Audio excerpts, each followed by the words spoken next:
The June 26, 2025 special meeting of the Malibu City Council is now called to order. Public comment will be limited to items on the agenda. If you would like to speak, please submit your request to speak form to the clerk. May we please have a roll call? Councilmember Conrad? Here. Councilmember Stuart? Here. Councilmember Uri? Here. Mayor Pro Tem Silverstein? Here. Mayor Riggins? Here. You have a quorum. Great. Ryan, will you lead us in the Pledge of Allegiance, please? Ready to begin? I pledge allegiance to the flag of the United States of America and to the republic for which it stands, one nation, under God, indivisible, with liberty and justice for all. Thank you.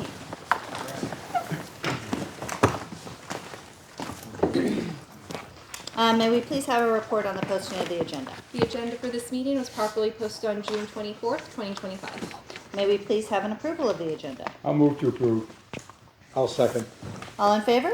Aye. None opposed? Okay. So we are going to start our strategic planning workshop. Do we have any public comment? Yes, we have two speakers. The first speaker is Adriana, and the second speaker is Luis Pena. Followed by Ryan Embry. Adriana, if you want to stand up and make your comments, you have 3 minutes. Hi, my name is Ariana. I'm the Vice President of the Malibu Film Society. On behalf of the Malibu Film Society, we really appreciate the opportunity to present our proposal to renovate the Civic Theater here at City Hall. And all of this has been shared with both the Mayor and Mayor Pro Tem, along with the Arts Commission. We are aware of the city's plans to build a permanent art center. The amount of time needed to construct this facility leaves a gap in our community and no place to gather support for the arts. Renovating the Civic Theater is something that can happen in a matter of months, benefiting local residents as soon as possible, which is especially important as our community continues to recover. In your packets, please look at page 1A.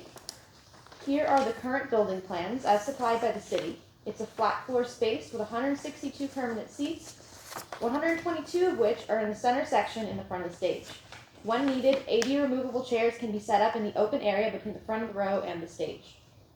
This room can be used as is for small-scale stage performances, dance, concerts, and lectures. We've been using it for special events like film-based seminars, documentaries, and lectures, but it can't be used for pre-release or first-run movies. Anyone who is seated off to the sides would have a dark and distorted view of the screen, and the audio would be muffled and muddy unless we remove the surround sound system. No studio will accept these conditions for a film they want to show for Academy Awards consideration. Please turn the page to 1B. All these problems can be fixed by straightening the backs and side walls and extending the left and right walls all the way to the front of the room. That alone will free up hundreds of square feet, which can then be reallocated as office space or other use. Removing the old soundboard and extending the center section to the front of the stage will add 60 permanent seats with space for up to 6 wheelchairs.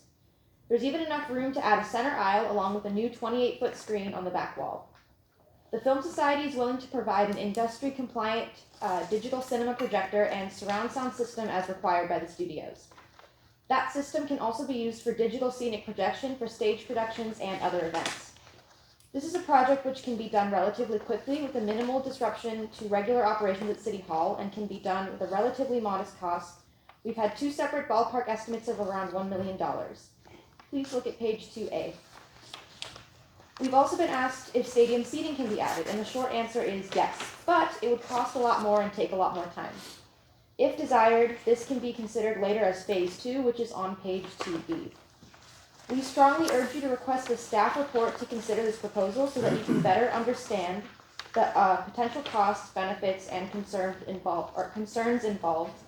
And I just do want to add that we've had several events in Malibu, specifically at Alo. We've been doing dinner and movie nights, and I know that people think that movie theaters are obsolete and unnecessary, but everyone has been beyond sold out. We've done the same in Calabasas, having to bring chairs into the theater, so the demand is here and the community really wants it. Thank you. Thank you. Luis?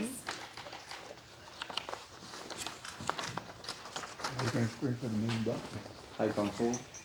I have 3 ideas and asks for you, and I hope this is the right time to do. So number 1 is circling back to what was the strategic plan as approved back in December I heard from the community development, it was the manager, Patricia, that priority number 2 was to implement dialect technologies, have a nice digital ecosystem at the city to help process everything much better, payments, document submittals. As a local architect, that would just save time to everybody. And I know that because of the Franklin fire, this was postponed. So I was wondering if now it looks like the staff is in a good position right now. We've had 6 months after the fires. We have time to restaff and retrain. Maybe it's a nice opportunity to maybe pull up some of that stuff and try to focus on implementing this. So this is a question. Is something that is still on your plan or not? And what level of priority we have right there. Then number 2, one thing that residents, planning commissioners, design professionals, a city council agrees on is that the code is very difficult and is very discretionary. So we all use that as an excuse why we have the problems that we have. Have we ever tried to fix it? I know that it takes time, it requires planning, long-term planning. Why don't we start right now? That way, the next fire, next catastrophe, we will be better prepared. It's a matter of identity for Malibu, and I understand that, but now we have a lot of good technology that can help us. Why don't we sit down and try to work on this? I've discussed this with several planning commissioners. They think that this could take up to 4 years. It's a heavy lift. There's a high risk that we open the door to worse things, but I think that if we don't risk, we don't win. And I would like you guys to discuss about this too. And then number 3, if you're gonna be discussing about how to use the land that the city has, as you know, I come from Europe, and it's very common to throw architectural competitions open. There's architects around the world that have really good ideas, and I'm sure that could be a nice starting point for you. You can make it as ambiguous and open as you want, and then maybe you receive ideas that we're not thinking about that are great. That's it. Thank you. And Ryan, you're our final speaker.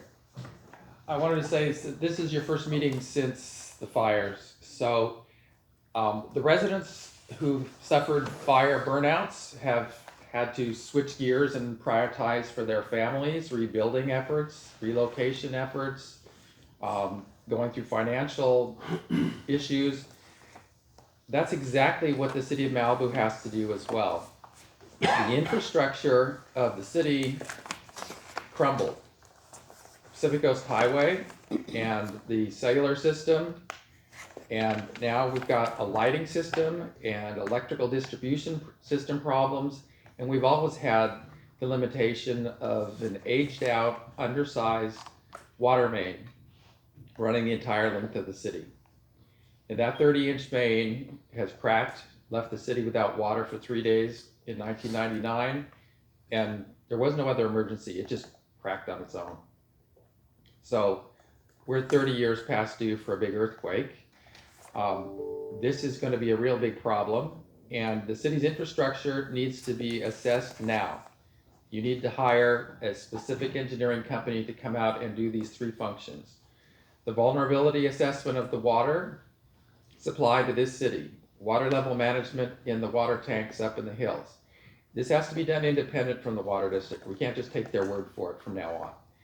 Look what it's gotten us. They said the water main and the system need to be replaced in 2014 for $240 million, $250 million. Well, that was 10 years ago. Still needs to be replaced, even more so now. Second, the cellular communication system along Pacific Coast Highway will be extremely important for all of the rebuilding efforts.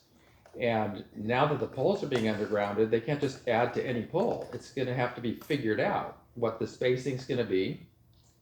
And these need to be integrated into the new streetlight poles that will be erected so that they are not visually obstructive, minimal, and they can be closely spaced if necessary to give flawless coverage from here throughout the city limits. That needs to be accomplished. And the city will need to probably hire an expert to do that because there really isn't enough time to do it. You've got enough on your plate. These things need to be done. I think they're eligible for reimbursements. And water supply, communications, undergrounding the electric, and that includes undergrounding electric and communications up in the Big Rock neighborhood as well. So please see to doing that. And as far as converting this building, this used to be a theater, and I don't see Pam Ulick here, but she says we'll regret someday taking out the last 3 rows of those seats and turning it into a hallway to a department. Well, I guess we're back at the table again, figuring out how we can do it. And that concludes public comment. Thank you. Okay, so what are our next steps? Is that a reference to me, Madam Mayor? I believe so, yes. Am I the next step? I like that.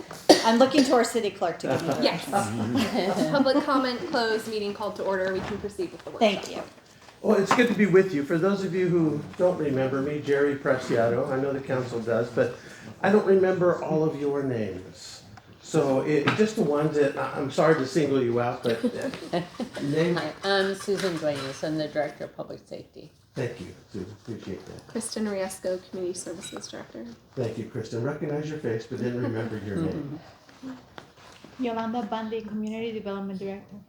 Yolanda, I did remember your name, right? That one. Rob DeBoe, Public Works Director. Thanks, Rob. Appreciate that. Everybody else I feel like I know in the room, so it's good to be with you. I was grateful for the opportunity we had to spend some time together yesterday with the council and work with you. I'm even more grateful for the one-on-one time that each of you gave me, Mary Ann, Halen, Doug, Steve, and Bruce. I know you're all busy. I know you have things to do. I know how much time you devote to this elected position you hold, and you still made time for me, and you were very candid. I don't feel like anyone was holding back. I don't think Steve ever holds back.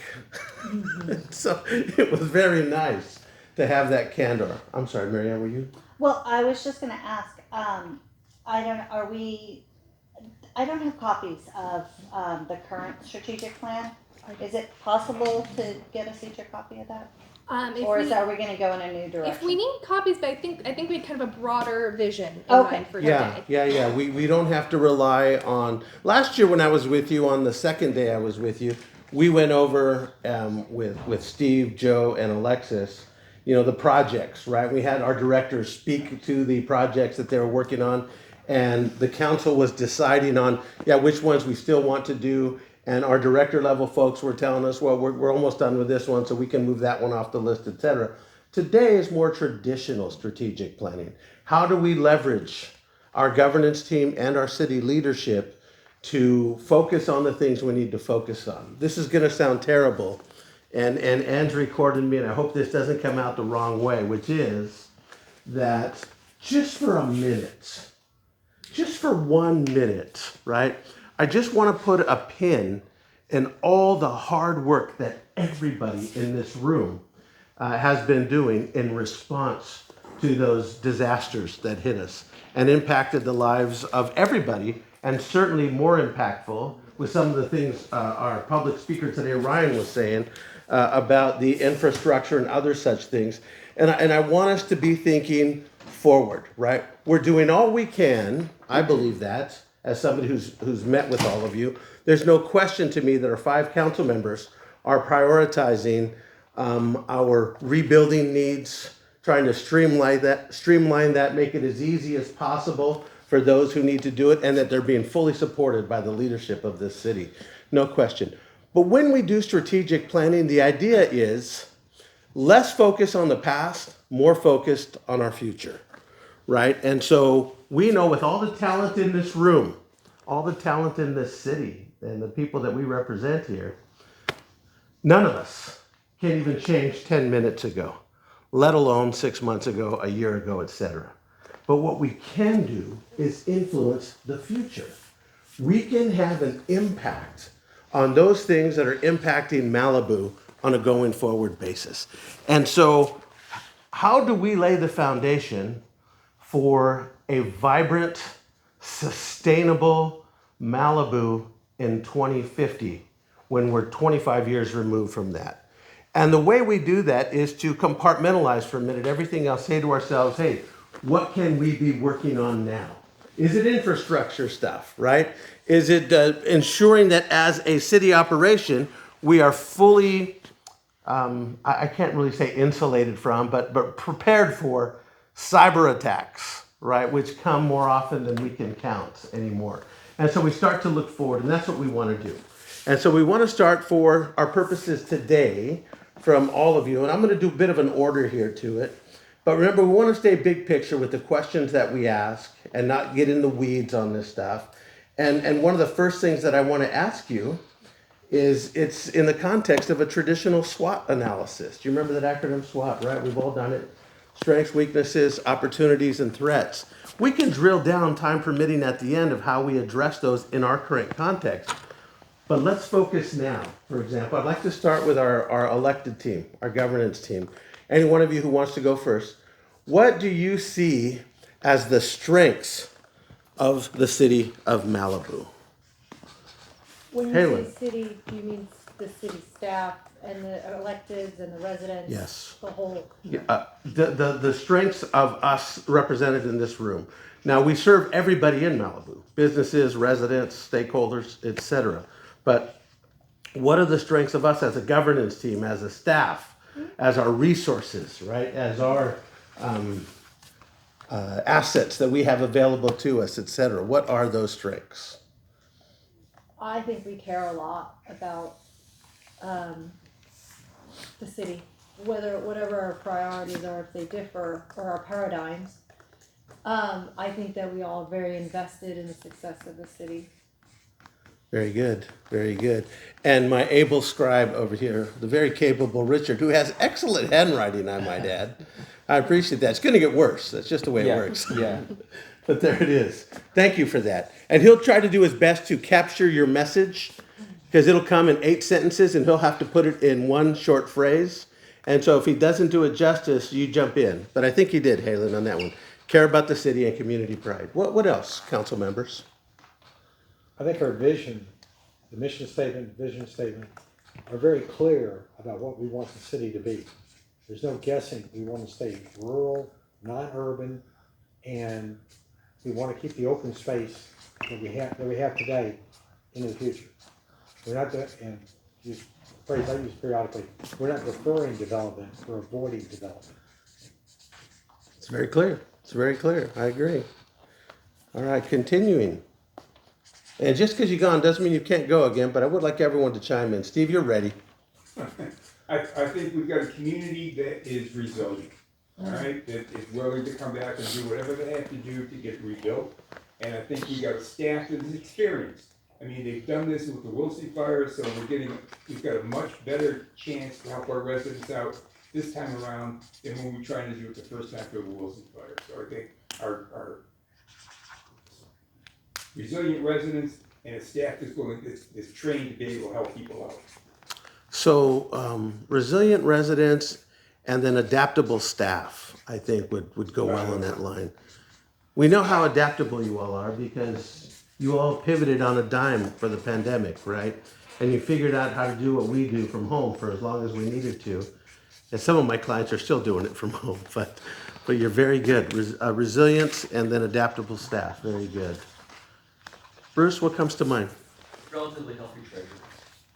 Relatively healthy treasury. That's a big one. That's definitely a strength.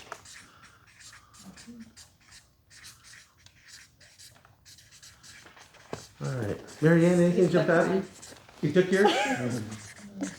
Bruce can read your Verbatim. mind. Why are you thinking like me? I said it first, so you should say it. No, what Steve said. Oh, very good, very good. Yeah, I mean, I think that,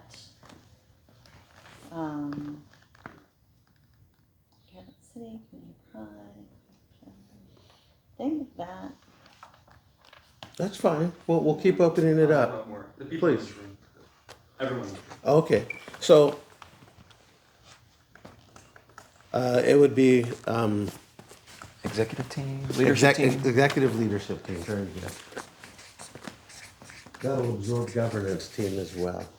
Steve, please. I think we've managed to make good relationships with some of the supervisors, the assembly, up to Sacramento. So I think we have built some relationships that will help us as we go forward.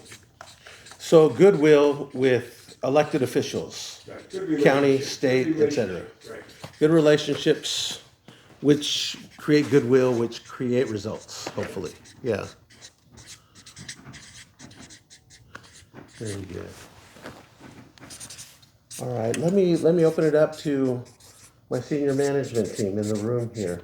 What jumps out at you when you say, hey, other than the things that have been said, other strengths are what? There's a sense of like continuing traditions in a way. Like, as far as community pride goes, like the Little League parade, you know, and making sure that we're building. We always have community involved. And Yeah. So embracing traditions and doing that. No, those are nice. Those are nice things. When we feel like town of Mayberry, then it's a good thing, I think. That's my paradigm talking. I still watch that show when I can't sleep at night. I turn on the Andy Griffith Show, especially if I've gone to the movies with my wife and watched something like War of the Worlds. I remember that. We came home and let's watch a little Andy Griffith so I can go to sleep, kind of thing. Yeah. I would say active constituency, in the Okay. sense that they are very invested in the progress of their city government. You do not have an apathetic constituency. That's No. for sure. No. Something that plagued our nation still does, as you look at voting numbers versus what voting could be in our country, right? There's a lot of apathetic voting base. Overall, I mean, if you look at your voting components as well, that could be some indication of that still. But they're very active, they're very vocal, they're very involved, right? And willing to put in time, I think, many. As I look at your many commissions and other volunteer opportunities, which are quite numerous for a city your size, truly. What else is coming to mind on the strengths of Malibu? I think we have good diversity of perspectives, which I think is really important, to have lots of different perspectives, whether it's perspectives from your prior profession, your current profession, how long you've been here, whether you're new to Malibu with fresh eyes or long time Malibu. It all helps to get a better view of things. So diverse perspectives, I do like that. It adds to possibility for alternative solutions or efficiencies. It can create a lot of things when you have a lot of perspectives that way. Kenny, did I see your hand up again? I did. I was going to say our marquee iconic status as a city. I mean, it is known throughout the world. It's a place where many people want to be despite our fires and disasters over and over. I'd like to be here. Can I just say that, go on the record? Is that inappropriate professionally? It is a destination. I'd like to be here too, you know? It's true. The marquee value of your brand, That's right. City of Malibu, it is a brand. I was just asking my wife over the weekend, she says, where are you going this week? And I said, I'll be in Victorville and Malibu. And she said, there's a contrast. Out in the high desert to Malibu. And I said, yeah. And I asked her, I said, we have Paris, California, Paris, Texas. We have Parises all over. Do we have any other Malibus? Anybody aware of another Malibu in the United States? In Florida. In Florida? Thank you. Thank you. So that makes sense. It's on the coast. All right. Thank you. It's a marquee brand. When we say Malibu, we think you. We think you. And we think of people who look like Malibu Barbie, right? With a car, with the truck, with everything, you know, on all of it. That's what we do. We have this stereotype, right, of it. But it's a positive one. It is. Anybody else on strengths? I think we understand what we need.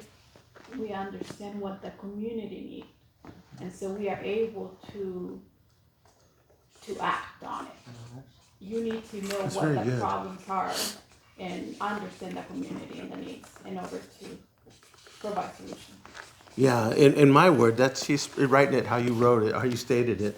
But you have your finger on the pulse of this city, right? You really do. And if you don't, they're going to let you know, Yolanda, that you don't, right? And they'll let you know. But that's helpful.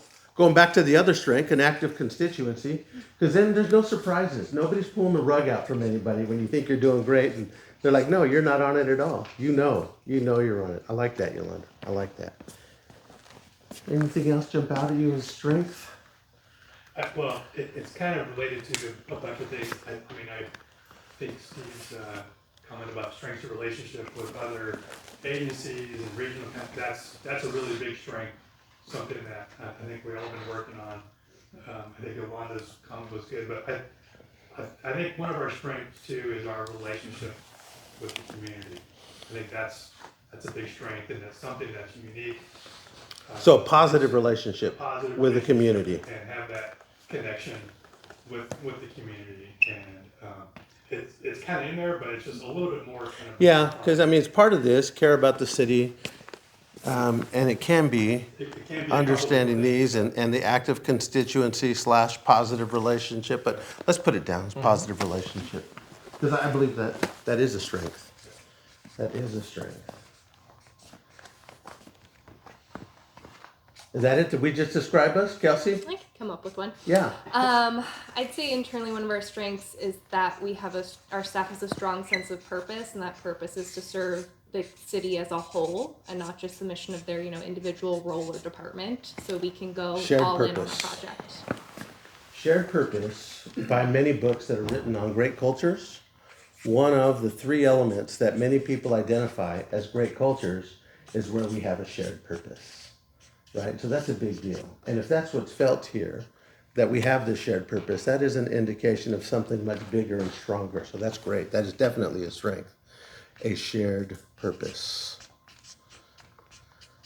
And a shared vulnerability that we all experienced 6 months ago or so as well. All right. I'm not holding anyone back, am I, on this one?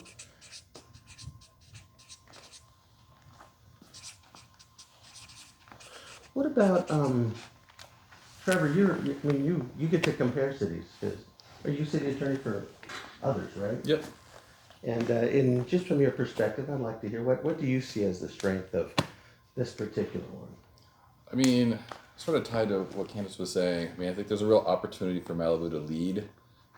People look at, we get attention, we have an opportunity to do things differently, and, people, will follow us, and, we've seen that happen many times. So, What would that word be? Leaders, trendsetter, it's not trend so much as. Innovators. Innovator? Yeah. Innovator. Whether you want to or not. That's just part of who you are now, right? And have been for a long time. Sometimes we get picked on because of our name, but we also punch above our weight. I don't think I want to write that one down. That gets tied into it. Yes, it is.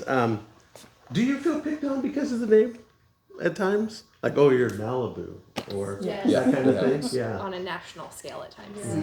And it also I could see costs that. us, Mr. Connell, in bring us terms up. of when we need things. Right. Malibu, don't worry about Malibu. Bunch of rich people, they'll work out their water problems, right? And we all, unfortunately, that innovator quality staff, everything else, they'll take care of it, don't worry about it. We're gonna have to bring that one up on the weaknesses side, right, of things. Because maybe you didn't create it, but it is impacting us adversely, right, on that.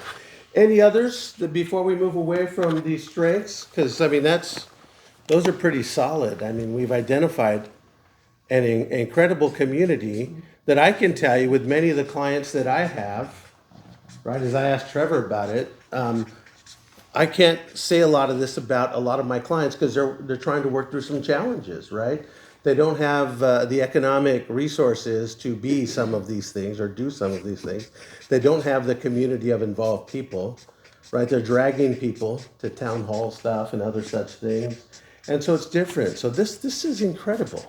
Do you feel that? I guess that's what I want to help you feel, that both the pride in that this is who we are and that you helped create this, right? Your involvement in some form helped generate this, and that's a great thing. All right, so from that, nicely done, my friend.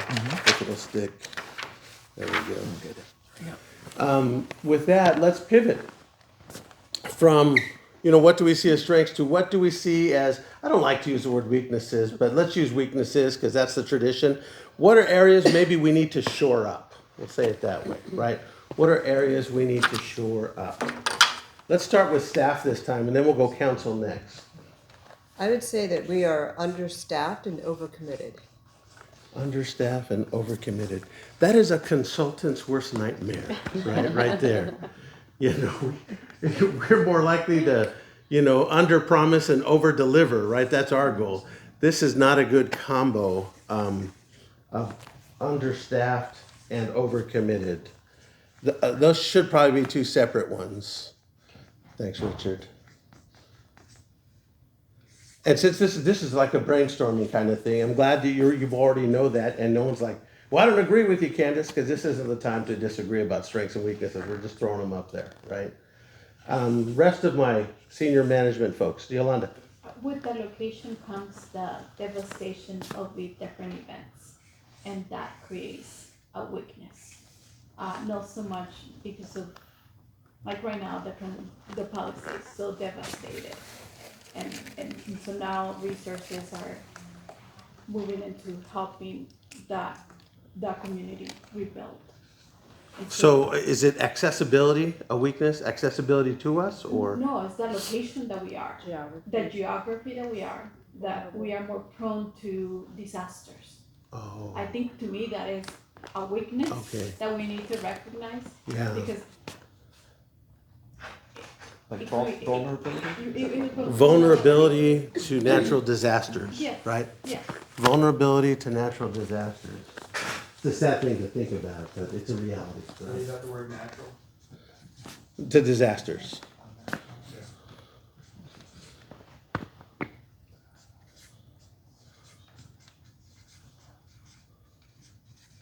But the only thing you don't have is a volcano. Don't. Keep it down. There's a tectonic plate not far away, right? Waiting to go. All right, what else? Weaknesses. I'd Yes. say kind of related to that is, our location. Recruiting really good staff is difficult because unless you already live in the area, it is difficult to get someone to be able to come here and afford to live within a commutable distance, if someone's coming from somewhere where it's a lot less expensive and then you're trying to get close to Malibu, that could be a challenge. And we see that all the time in recruitments. Kind of have to hope that somewhere within our 1 hour radius that you'll find good people. Yeah, that is a challenge. And is it 1 hour in the morning you worry about, or 1 hour in the afternoon? Right. I think all the above, but 1 hour in the morning so that they're getting here would be it. But it's a challenge for recruitment and I think retention, right? Because even if they come here, because they need the job, they'll come here, and they may love it here, but they can't handle the commute, and so the next opportunity, they're going to take that job in Calabasas. Right, and our commutes are complicated frequently. Yeah. Your easy commute for a week could be disrupted by a landslide. Now your commute is 2 hours instead of 1 hour. Or your transportation route being closed. Yes. Yeah, Las Virgenes has its challenges for some. That leads to high turnover. High turnover, a weakness for sure. All right, any other on my staff side? This may be overcommitted in addition to that, but managing expectations. Yes. Can you drill down a little bit, managing expectations of each other or of community members? Community. Okay. Yeah. Managing expectations. It could be, but we'll make it separate, right? And just internally, some of our systems, we need to be more digital, more high tech. I think that would go a long way. That is what we call the low-hanging fruit, right? Of things we could change with the resources, with the time to address those. If we're doing still too many things manually in this AI world that we're living in now, it may be time for us to bite the bullet on some things, right? But that's not for our discussion, but just relevant to your comments on that. Very good. Anyone else on staff side on weaknesses? All right, so governance team, right? Electeds, what do you think on that? Weaknesses. It will not be held against you in the next election to identify what the weaknesses are of Malibu, okay? And affordability for workforce. Lack of affordability. Yeah. I did a quick Zillow check Monday, I think, when I was in the airport. If I wanted to move to Malibu, how much it would cost me for the house I want, it would be about 19 million. So it's a little pricey for me. It's a little pricey. Yeah. I mean, I think they nailed a lot of the obvious stuff. I think the accessibility here leads to staff. I think there's a reputation that Malibu has that works for us and against us. I think that permeates into other areas with staffing. You know, I think PR, we've had some negative PR in the past that we have to work up against.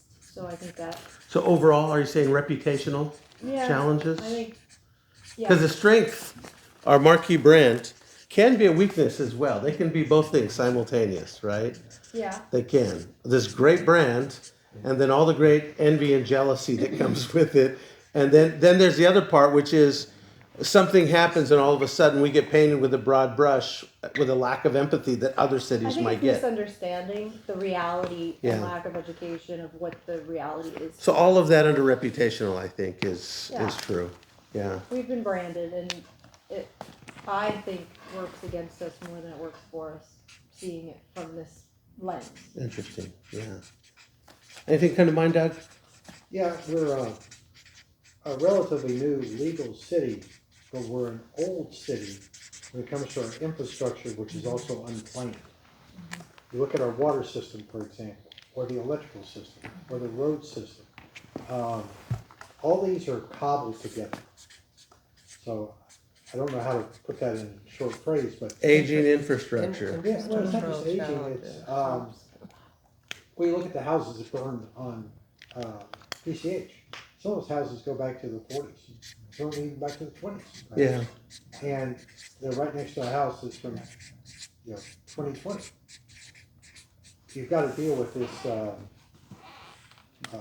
interchange of compatibility, non-compatibility, support, non-support.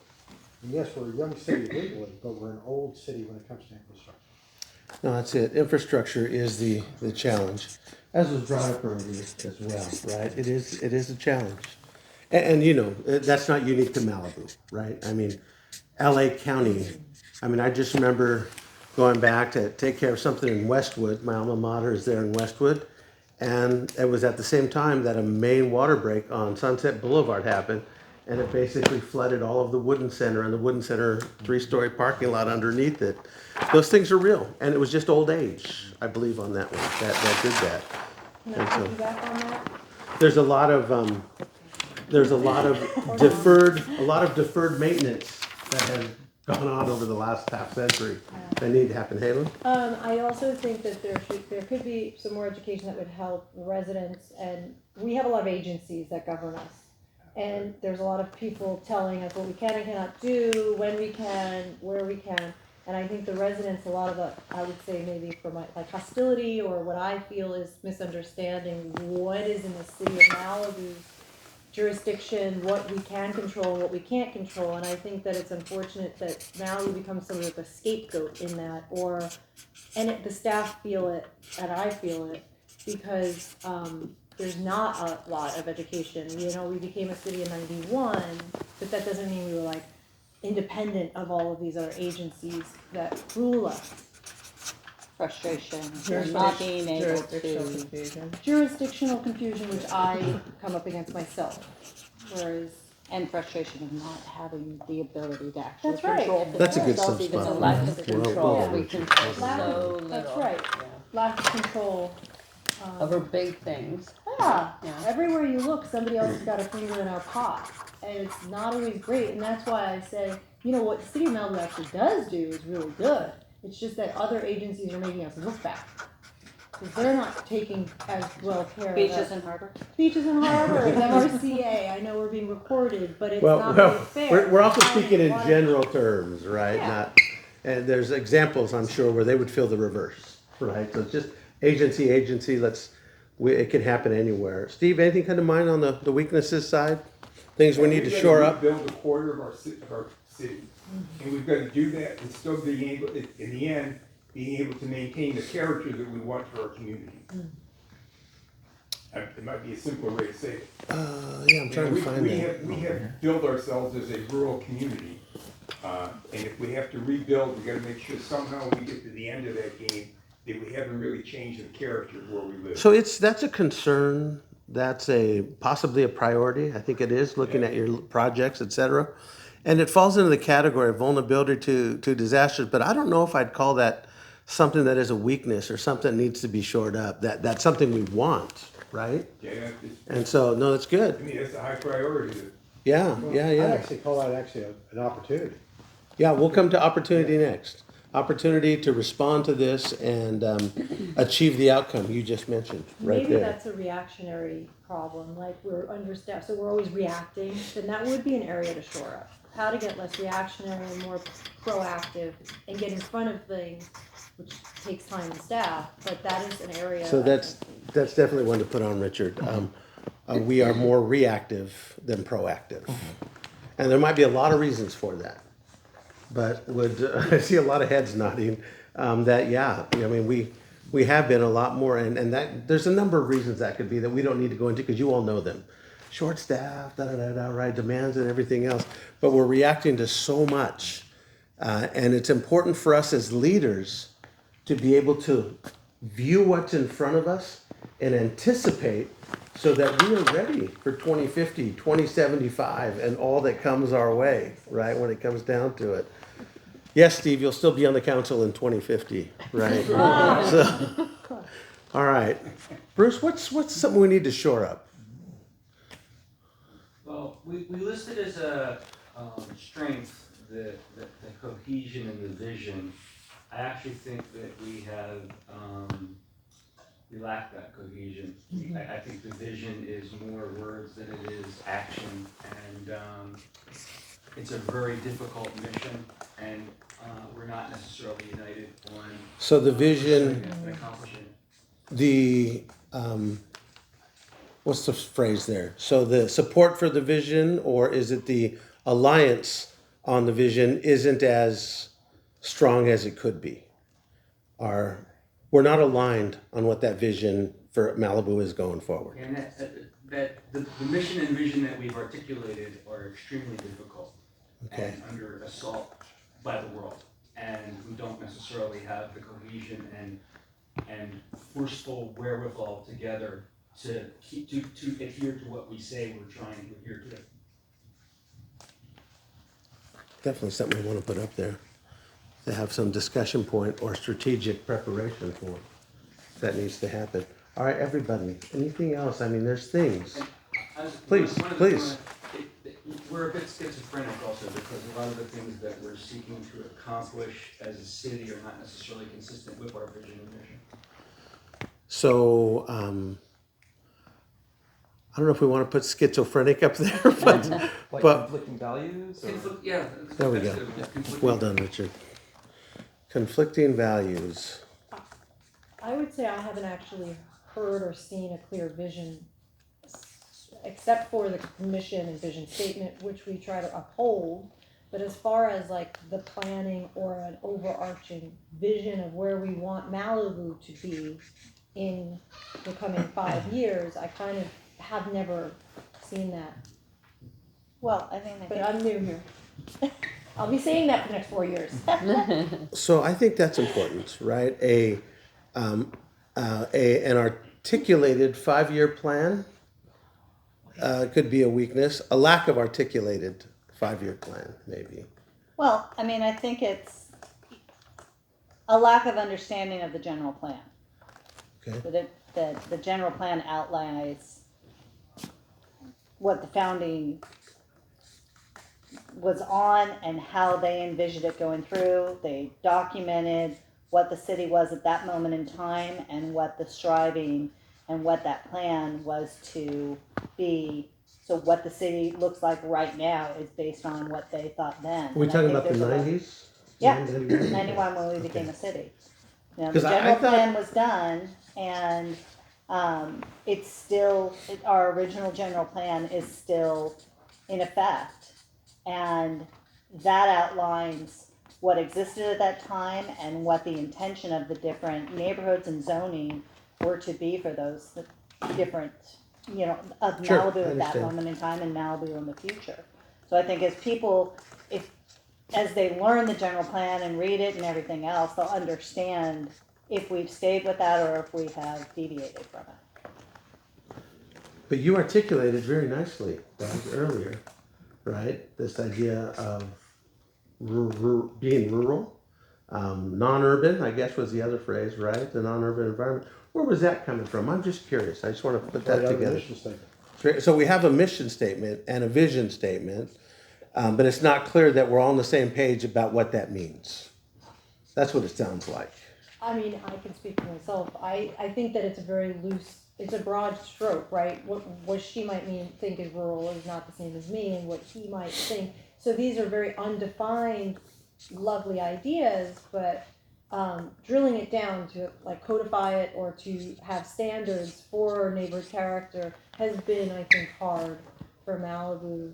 And there's a lot of infighting about it. And I think that's a thing we should shore up as well, if we could. The culture between residents, staff, council. No, that's very nicely stated. People Hannah. living here, Thanks. people wanting to move here, People that they not- understand what yeah, they're moving into. Right. Also educating new residents as to, it's like this constant turnover, and so it's like trying to educate people from New York like myself about what Malibu really is from the beginning versus being angry 3 years later going, wait a second. But I guess that's my due diligence. I thought you were a world-renowned city. Why is it that It's all my falling power's apart. going off every 3 days? Or how about this? I can't get a cell phone That's to work another in my weakness. house, so I don't want to have a cell tower in my neighborhood. Yeah. Yeah, the complicated. Yeah, there you go. Nicely stated, Bruce. There you go. All right, anything else on the shoring up side before Richard gets off his knees here? Oh, our residents also are very entitled, and I mean they're active, but they're also entitled, and their expectations are not necessarily realistic. That definitely has to go on there.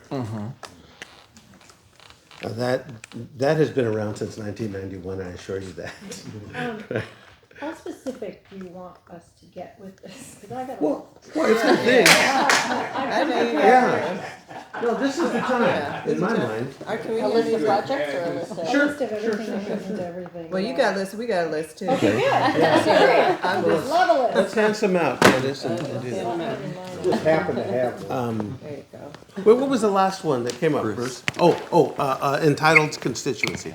Sorry. Entitled and not realistic. Would this also be about business and economics? Thank you. Yeah, well, if it identifies a weakness for us, Malibu. I can Yeah. identify. Okay. I think that we say that we're small business, we're friendly to small businesses and mom and pops, yet we do not really do anything to help them. But then we have ordinances, it's a little schizophrenic on that front as well, with our Gotcha. businesses and economics. Thank you, yes. You don't have a commercial tax base. We don't have a commercial tax base, so it's right. So we say we're friendly to small business, but we're not acting deliberately or intentionally to engage that. Right, and Support so that. then residents get mad, myself, that vacancies, but we do nothing to kind of help people survive here or open here, and then, and it's already a hard place on your healthiest day to survive in Malibu. Because we're a tourism-driven, but we also don't want all of that. So we're kind of like in this Schizophrenic. Now I want to write it down. schizophrenic- Now I want to write it schizophrenic down. place that you need the tourism to survive, but then you don't want the 17 million. The one small business you definitely support are the tow truck industry. Right. We're working on that. We're working on that. You don't want to go there. We actually don't. Well, Have it. we have the tourism, we have to kind of figure that out. Well, and let's define our tourism. Our tourism is not resorts. No. This is day trippers. Yeah, it is day trippers. No worries. Hogan Construction supports that motion. Yeah, no, I agree. It is a different animal. you know, not for discussion now, but that's the question. I mean, what does the governance team envision by that? Is that okay with us, right? That's the kind of tourism we want to support? Or are we looking to, you know, change that over to these beautiful 5-star resorts where people come for a week to do their thing from Europe or wherever else, right? Conversation for another day on that. Are we gonna limit it to those 2 sheets right there on both of these? And that's okay, because that's plenty to work with, right? And now, with all that you're doing, and I'm speaking to staff and my governance team who, if I had to do some sort of comparison with you and other council members from other of my client cities, you probably spend more hours in your elected capacity than a lot of my other governance teams because of the active constituency that we talked about over here as a strength, right? And then the other components which are on there that I don't want to repeat aloud anymore. But they're there until you're busy. So I know you're all working hard. With all that in mind though, and all that we're dealing with right now, there are opportunities that exist, right? And let's hear what they are. Let's do this one together. We can do this one together, not council and then staff. Let's do it all together. What are the opportunities out there for Malibu, right? In our future, when I say out there, what's there for us? Well, I think to go back to what Steve had mentioned, we have an opportunity to restructure 20% of the residences in Malibu. And the opportunity to restructure them would be to do what? To rebuild them within the character of Malibu. Is that what you're saying? Safer within the character. I mean, all the stuff that you got to think. All the things that impact us here in Malibu, or whatever we're building, should be able to be built. I think of all that stuff. Rebuild a safer Malibu So would be one. beyond what the building Right. code and what our zoning code requires, what additional above that do we want to see incorporated? Well, I just you know, we took it as Richard and I rebuild a safer Malibu. How we build the houses, Right. what we do, right? Because that's all out there. I know Palisades is striving for a lot of that as well. It's not just safer. Let me expand what I was going. Please. If you were doing a brand new city in, say, Orange County, you'd have a plan developed. And you'd be able to say, this is why we want the roads to be, this is what we want the electricity to be. You'd be able to look at it and say, this is what a modern city is. Going back to what I said, one of the weaknesses is, we're a cobbled together water system. I hear what you're saying, though, Right. yeah. So now what we have is an opportunity, we're not gonna be able to change the water system necessarily, but what you do have an opportunity is to realize what you want it to look like. Safer is just one aspect. It might be safer, it might be a more accessible, might be a more sustainable. You've got an opportunity to replace 20% of the residences in the city. That's something we wanted to do, but we have an opportunity to do it better than what we had before. And a plan. Yeah. And I a mean, are plan you just talking component. about Big Rock? No, Which is hard Okay. because I don't- you're trying to, you know, do all that you can, I know, to support the rebuilding process, streamline it, reduce or eliminate fees, etc. At the same time, you want something that is modern, safer, accessible, and within the parameters of what Malibu we want to be, right? And I'll give you an example. You know, we're putting undergrounding in for utilities. Typical planned development feature. Yeah. That Malibu, had we not had the fire, we would never have done, or probably wouldn't have been done soon. But here's an opportunity for us to, you know, not turn this into Irvine, but an opportunity to make sure that we're, I won't call it state of the art, but well thought. Yeah. Yeah, funny, I live in a development of about the same population of Malibu, and it's just one development. It's a master plan community, basically lots of neighborhoods from different builders, but all part of the greater plan, right? And it's built in a forest, so had a lot of hurdles, but your point is, whatever it is, this is an opportunity for us to make it what we want and what's best long-term for Malibu. Go with the vision statement. Okay, very good, I like that. Dennis? Yeah, along those lines, I think we have an opportunity to build a disaster resilient, sustainable economy for the future here. I mean, in all the things that you're talking about, when we talk about fire safe communities, we spoke about that this morning. We have the opportunity to implement that. We have the opportunity to work with LA County. We have the opportunity to work with the state. It's a unique moment in time where a number of other municipalities were impacted, and so economies of scale in that sense. We have an opportunity to rebuild along with our regional partners in building a more resilient Malibu. Disaster resilient, sustainable community. Very good. I'm in. Candace. Yeah, very much related to that is the opportunity for funding that's out there, because these disasters have created such a, like, oh my gosh, this is terrible. There's money, coming from federal and state agencies that wasn't there before, and we kind of have the spotlight of the need to help us do what she's talking about. So we're working on that, but it's definitely an opportunity. It won't last more than a couple years. That is a very big one. Thank you for that. Harnessing those funds in the moment, striking while the iron is hot, right? Well, taking advantage of the window of empathy. Yeah. I Yes. say. Yes, that is a nice phrase. Right. Because that's what it is, that window of sympathy that Malibu doesn't always get. That's right. So let's take advantage there on that. As part of what Susan said, looking at our park system, there is also funding available to help harden our parks. So we're looking to take those opportunities to put up instead of wooden benches, we're putting in concrete benches that'll, sustain disasters. So Is that just a term I'm not familiar with, or industry term? Did you say harden our park? hardening, yeah, just putting in steel fences instead of vinyl Gotcha. fences. Gotcha. Those fire So it has more hardening. permanent impact to it, and it's resilience, right, to things? Right. It prevent fires, less flammable materials, more buffers. Yeah. So that, there's funding out there for that we need to see if we can harness as well. Yes, that's If what we we're can looking at. find our way. Please.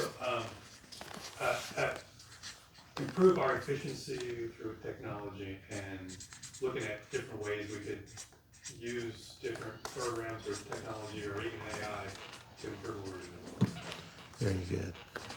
I normally don't do this, but I want to do it right now. Raise your hand if you support that statement.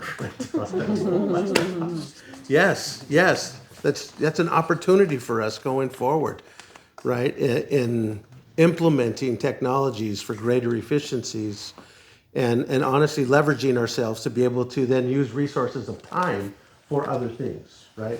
Marvelous opportunity. It's almost a necessity. Yeah.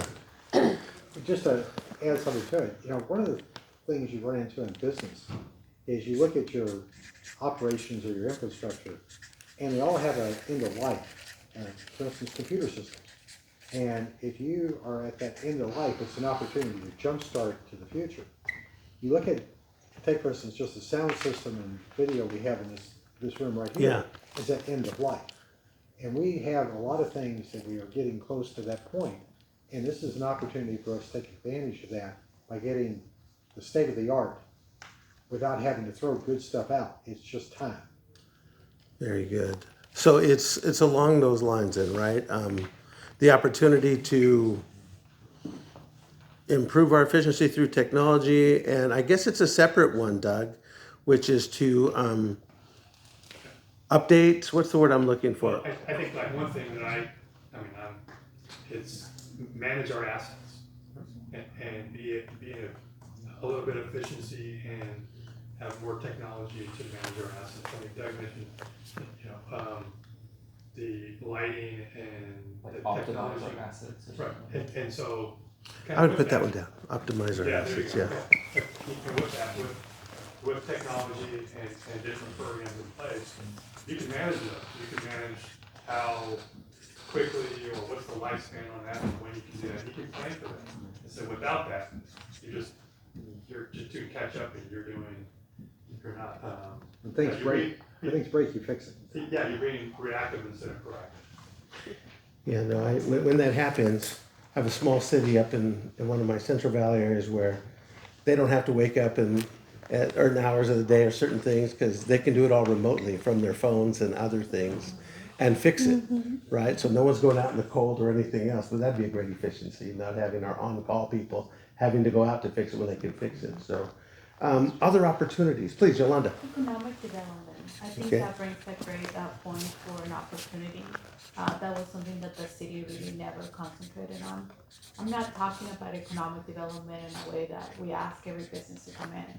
But what those are essential services that the community really needs and are missing, or those businesses that we can entice to come to the city so the residents can take advantage of those services. So economic development within our vision for what Malibu is, right? Not to change Within that. the, Yeah. not to change Yeah. that, but what are those essential services or businesses that can help the community have all the needs? Hard to buy some underwear here now. I don't know. Bruce and I would say, Malibu needs more law firms. It does not. So, but underwear, definitely, Steve. Thank you. But that's a great suggestion. This is rhetorical because we're not answering questions or drilling down. But what has been our plan for enticing and doing economic development for areas that are missing, right? For gaps that we have. I know I can get a nice lobster roll in town in a couple places, so that's not an issue, right? I know that I can fill in the blank, but there's some things that will fit within the scope of who we are that we can do. It's a marvelous suggestion that, given the nature of who we are, we don't always list. Thank you. All I right. think it's a great time for opportunities to get even more specific. So like we know we have P.S.S coming, so we can then start thinking about like resident hubs, supporting them with real, like the education aspects. So instead of, we're very aspirational, but we could also come down to maybe giving dry ice and using these as opportunities to strengthen our relationships with the residents and partnering with them, publicizing, these locations for where they can charge their devices or their breast pumps, which is something that I ran into at our last P.S.S. They were doing it at the supermarket. So instead, we can have a centralized location and use these as more opportunities for stuff like that. Having more places for them to go. Yeah, given your location, you're probably a good recharge spot for a number of electric vehicles. I know that if I had a Tesla, I could go over to what's the Oyster Bar place, right? The Oyster Bar, yeah. While I'm eating that lobster roll, I can recharge my Tesla, right? But if I have think, one. to go on that is, what we found in the Franklin and the Palisades fire, when we had the power outages and other power outages, people were going to the grocery stores. They didn't necessarily know about community spaces or even having community spaces created that they knew that they could not only be able to recharge their phones and other appliances that are necessary, but they can also get information about what may be going on.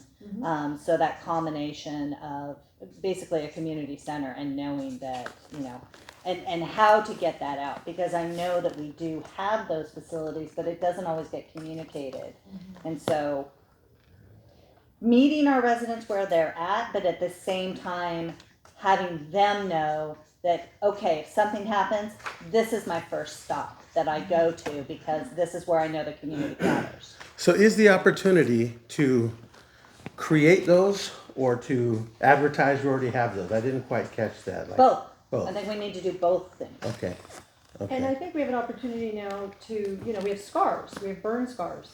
We can actively work to keep those scars down. So that's a very clear opportunity that will help save our neighborhoods in the future as long as we're actively, because weeds grow, brush comes back.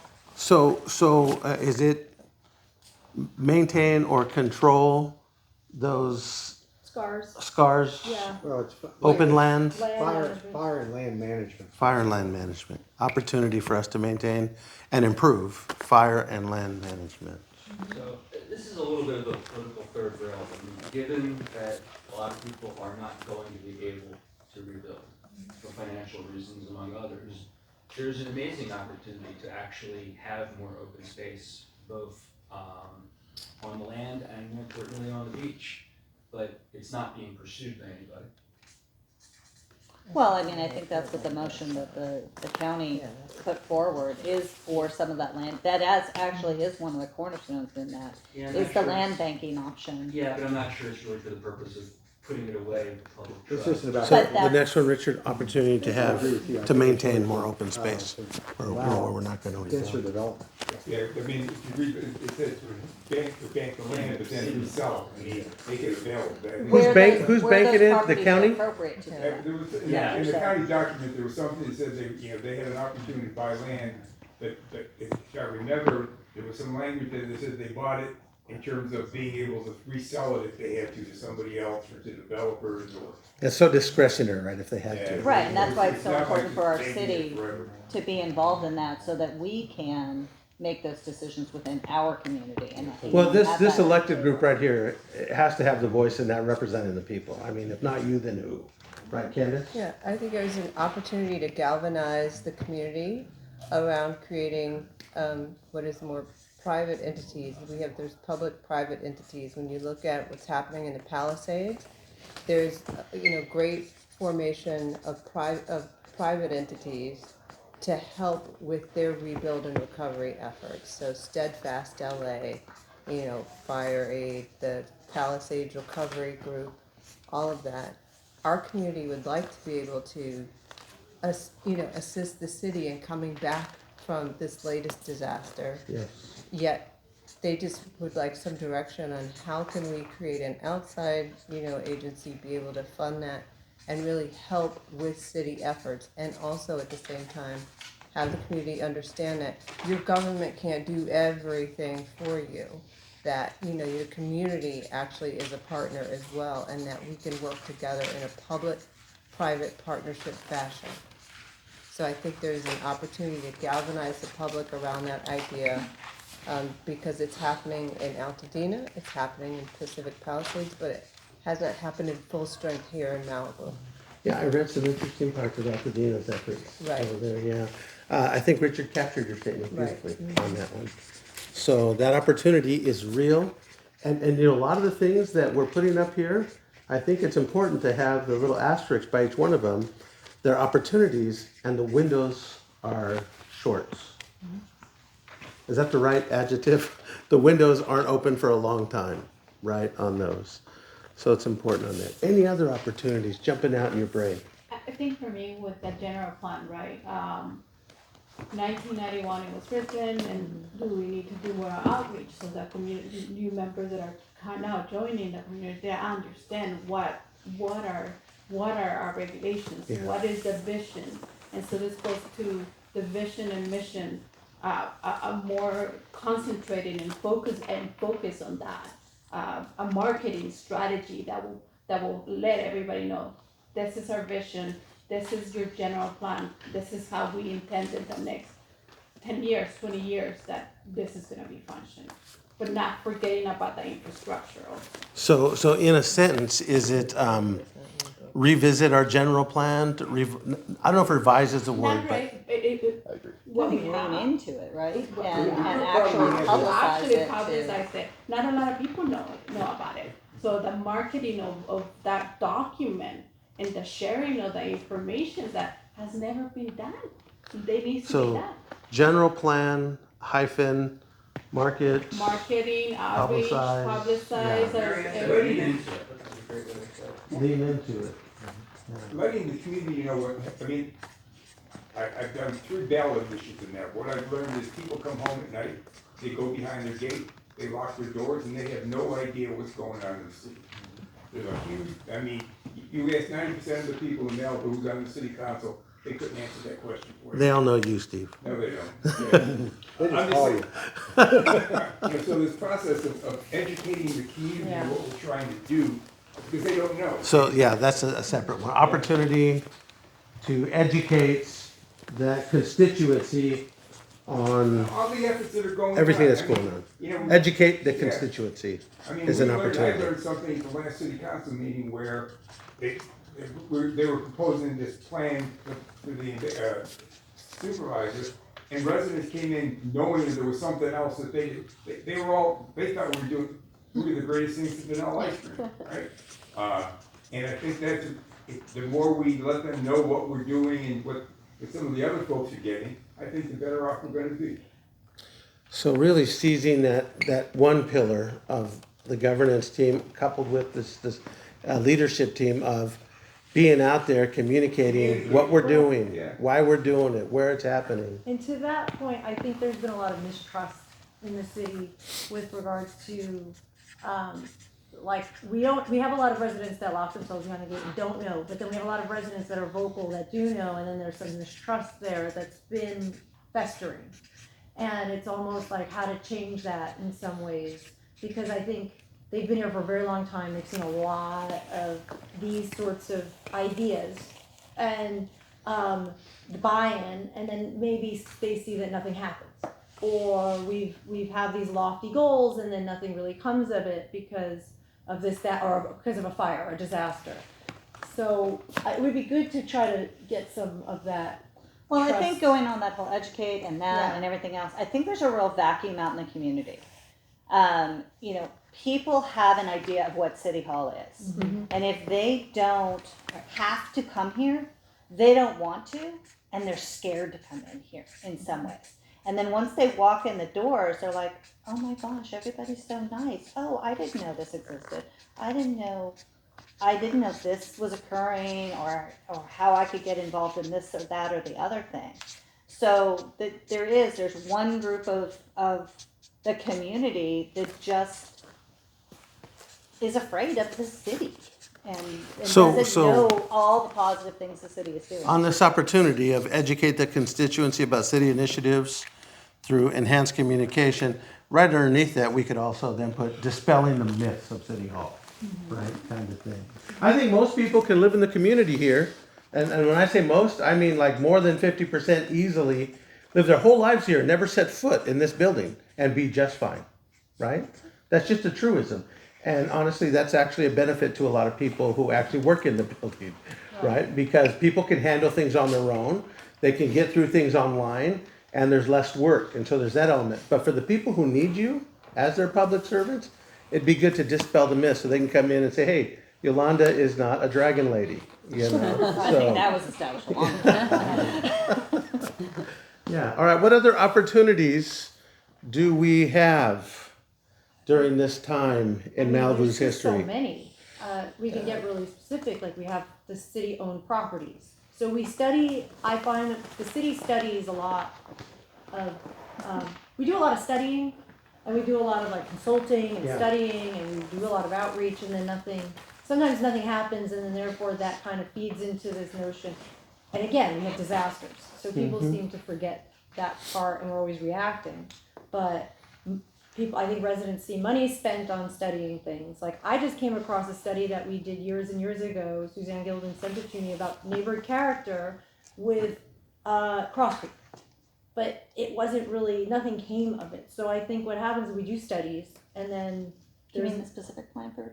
Yeah, like Cross Civic Creek Center? years ago, I don't, it was, I have wrote something about neighborhood character, because without it being like clear, we kind of keep bumping up into this issue of what his idea of neighborhood character is versus his. So we do a lot of outreach, we do a lot of studying, and then sometimes things kind of don't happen, so people get frustrated with that. That is frustrating. It's like taking a survey with not telling anyone the results of it, kind of thing. And it can be frustrating. So the opportunity is to be more active, I think to do maybe take it from the intention of not just doing a study, but do the study in order to be able to act on those results of that study. Have the action. So, like an end, it comes to an ending of some sort. Right. So last year we did the community lands. Right. We found out what the community wanted. now we need to take that next step and act on it. If we don't, then we're kind of setting up that same prophecy. Right. How did you capture What that, I worry Richard? about is then 5 years go down the line, we do the study Oh, very again. good. And I get Ryan sending me the study that we did 5 years ago, going, we did this already. And I go, but we've had 2 fires. Or we keep asking for your input and then we never act on it. That's right. So there's this kind of Got circular it. self-defeating. We got it. Bruce? So moving on to a different issue, I think we have an opportunity to hire an entire senior executive team right now. Yeah, that's a great idea. I mean, we have to do it, but it's an opportunity to do it really well. Oh, okay. So we're talking city manager. I was gonna say, No, you're all feeling okay right now, right? City manager and the city manager's office, right? Yeah. Yeah. Okay. I don't mean to say that the directors aren't senior, but the senior manager is like the CEO, the CFO. We'll typically refer to them as the executive team. Yeah. Yeah. Thanks for not calling me old. Yeah. Very good. Now, I know there are more opportunities, and if you want, we can continue. But in the interest of time, here's what I still want us to cover. There's the threats, right? The last part of the analysis. Then I want to ask you bigger picture stuff about, with all this in mind, what can we do to be more proactive? We know, I don't think anyone disagrees in this room. I saw your heads earlier when I brought this up, about how reactive we have been, or some would argue have had to be. But that predates the fire. My experience with Malibu, from what you've shared with me in the past, is we've been pretty reactive for a long time rather than proactive. So I would like to get to that. So let's pivot over to threats, and then we'll do that. While you're thinking about that, threats. Threats Right? like What are threats? environmental? What's that? Environmental threats? Or- Period. Threats. Economic threats. Oh, okay. Regulatory threats. Social threats. All right, the first one is, it's gonna be density mandates from the state. And I'll give you one that's happening right now. The governor's gonna sign tomorrow a waiver or a change in CEQA so that it no longer applies to infill construction that has high density to it. And that's aimed at any place an urban infill. And we fit that category, for instance, like at Big Rock or some other place in Malibu West. And things like that are a threat, the housing element and so forth. But density mandates from the state. The second thing that I want to mention, and that's a big one. Let me say, That's a huge one. from a standpoint of our emergency response, you look at how we responded to Woolsey versus what we did on Franklin and Palisades. Yeah. All the difference in the world. But I think you guys have come up, we're working on an after-action review of how we handle it.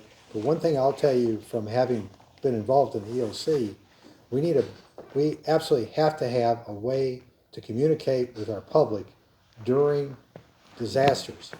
And we've talked about some things like communication. Rick's radio system, Alert FM, or something else where we, and using the example of Marianne had about or Halen had about telling people where you can recharge your phone and so forth.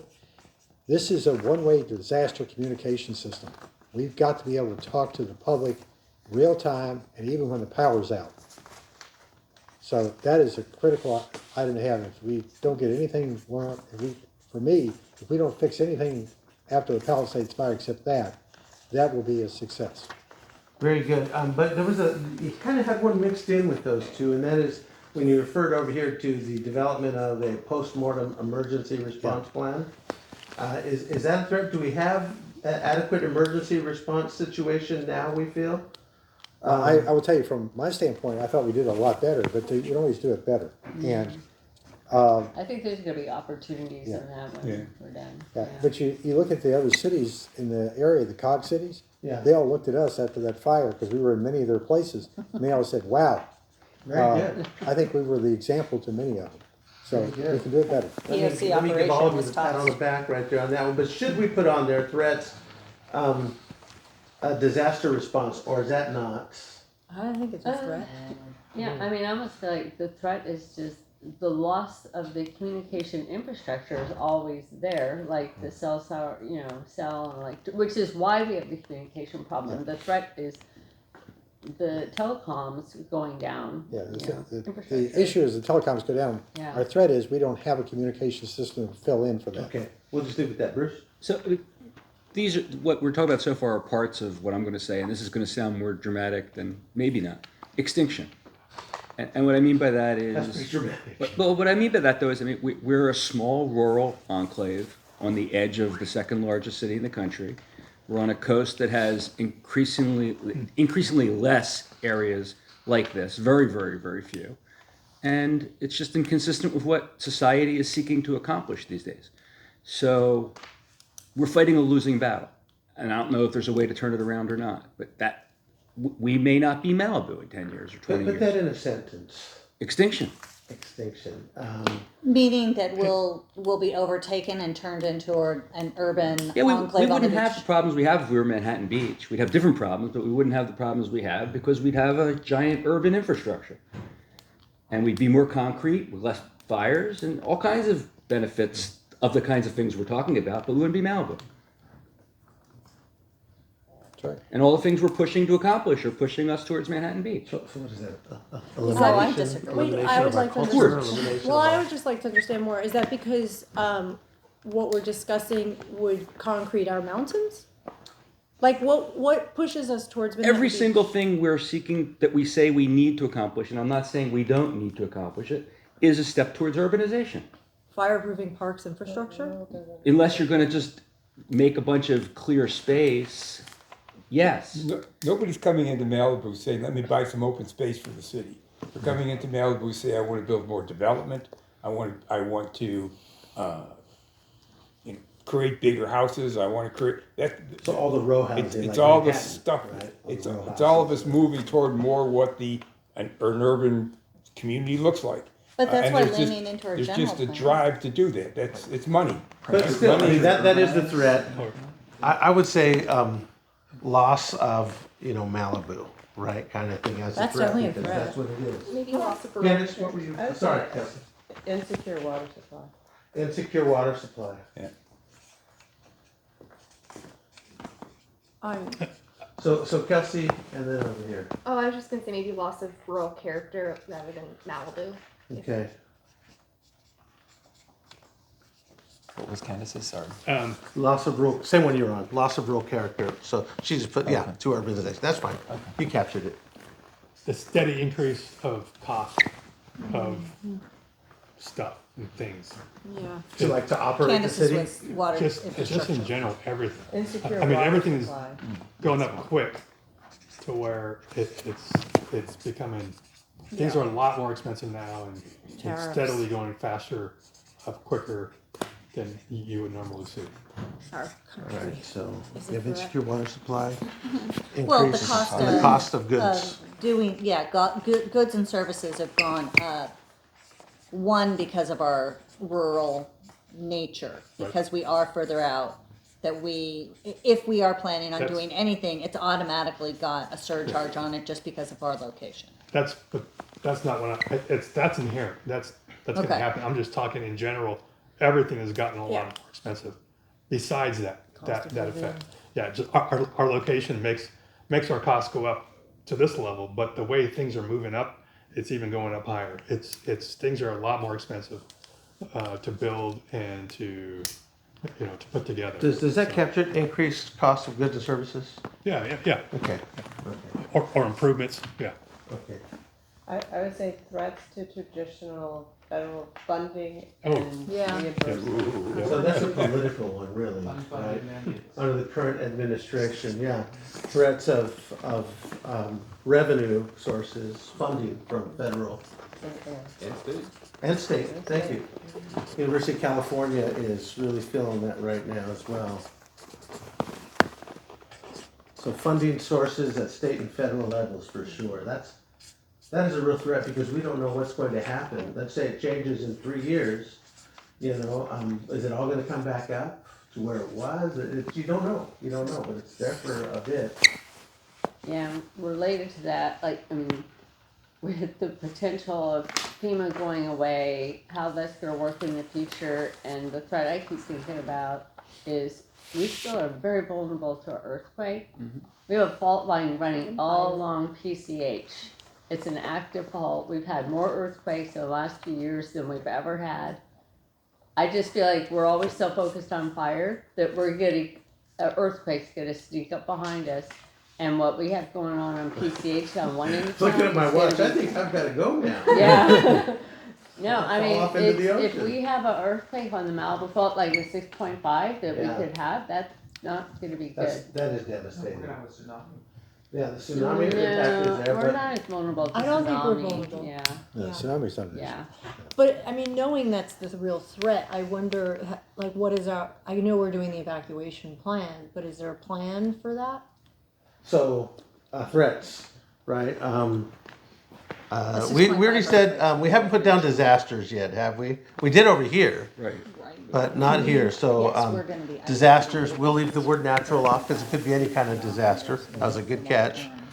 Earthquakes, et cetera. Well, yeah, the people, if it's on the Malibu fault, then we. It's another bit of work we've created for you to answer your question, do we have a plan, you know, and whatnot? More work to be had here with all this work we're doing now, right? Well, I'm just, we're gonna get to solutions, right? Because we have a half hour left, and I just need This is solutions, or not- I'm gonna go home and. It's not really about solutions today. Oh. Here's what happens when Jerry shows up, it feels like. I start conversations that you need to continue after I leave. All thought right? about all of this. Yeah. I think, this is Well, all I think about. Solutions, and then there's also. Yeah. This is all I So, dream about. I think Candace, about. Candace, let's let Candace stop. This is what is meant to address. When do a we number get of to these talk about issues. that? This is about projects that are implementable Okay. to provide solution, right? Do we get details? Like, when do we talk about this? Well, and is this Candace and today? Richard pointed out to me, given the 2 hours we had today, that we can have another meeting to talk about what comes now. We've done we'll do the Perfect. SWOT. We'll talk about a larger philosophical thing about proactivity and what you want to see in that. And then at the next meeting, we can talk about some of those elements. And Richard's so good at writing, I'm sure he can do what little thing I'm doing today. So you won't need me to worry about scheduling me. You can do this definitely without me. But that meeting has to happen. Don't want to leave your point, so that we can work through that. But that's the whole point of all of this strategic planning, is to allow the executive team to know how to strategically prioritize, right, Candace, and what needs to happen. That's the whole point of that. So anything else on the threats? Seems like it's the smallest one, and it should be bigger. Do you think aging population, like not getting new families here, is a threat? Yeah, we're putting it down, right? Aging population. Are you talking about constituency? Are you talking about the workforce? Are you talking about our employment group? What are we talking about in your mind? The community. The community. Malibu's becoming a retirement community. Well, we've always had. Well, it's been there a long time, hasn't it, Steve? Well, it's getting worse. Because we're in that group. Yeah, exactly right. I think a real threat is not getting leadership, like, you guys are awesome. But, real, like, sustained leadership from the executive level is a huge threat. Because, besides you guys. But recruitment and those retention. 3 positions, and therefore, I mean, is that housing? Is that, like, the solution? So each one of these has to have some sort of solution for, right? Yes. Right. Which then becomes top priorities, because without the staff, God bless all of you, we are kind of nothing, right? You guys are like the implementers of the vision of everything.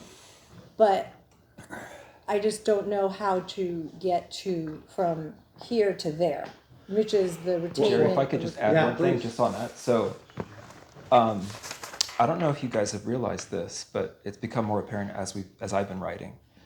The list that we've just established is significant, because I think when we asked the question here, it was more a reflection of the past, right? And this is more thinking forward. Yeah. But we're only calling out certain bullets from this list and not others. So if we just think about like the top 2 here from the past, like what interfered with progress in the past? Being understaffed and being overcommitted. Like how come that we didn't list those first over here? Because those Well, are still, recruitment. those are threats Yeah. looking Yeah. forward. That's like where I'm at number 9, Yeah. which is scary because if we have a high turnover again and again and again, Right. people are always playing catch up, like I've been having to do. This is not sustainable. It's just not sustainable in any organization, private or public. And people, the good people you have and have attracted and retained, they will burn out and they too will find the door, right? So what is it about us that we can do as an opportunity going forward to improve that attracting and retaining people? So, that's a good point. That maybe kind of started thinking. And then right away is what we're doing right now in doing strategic planning, but setting those priorities and doing it because, throughout the years and coming up, priorities always change and coming up and changing, but having that clear discussion and collaboration and talking about it, but then having that clear understanding of what priorities are within us. So we're not understaffed. We can take those priorities and develop our staff accordingly to that, and that so we're not overcommitted when things come up. And if things come up, that's fine. But able to have that discussion on what priorities need to shift and move around. And I will Making add, sure. as Vanna here, priority projects, we do have here added personnel and training. So, Well, I was this is, yeah, exactly. This is meant to, this has been great because there are things to maybe add on here, but this is the priority projects as we know them to be.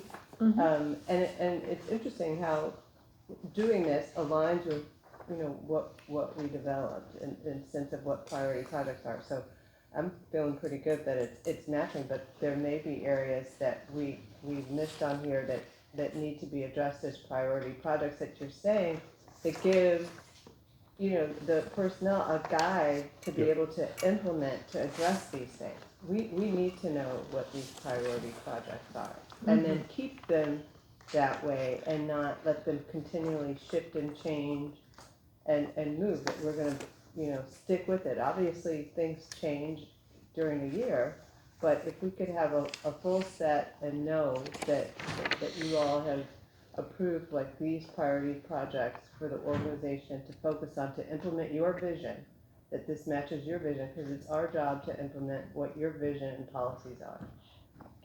And just to add to that, as we don't have continuity in council, right? We are going to have an election in a year and a half, and then we'll get 2 new people, or maybe the same people. Hold on a second. It end up, it's just the continuity